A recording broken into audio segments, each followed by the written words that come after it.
Feeling unmotivated in school is common, but setting specific goals can help you stay focused and succeed. Utilize the SMART method to define concrete objectives, like maintaining a certain GPA.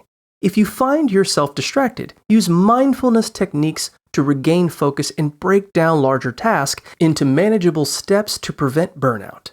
Consistent study sessions are more effective than cramming, so aim for regular review and take structured breaks, such as the Pomodoro technique.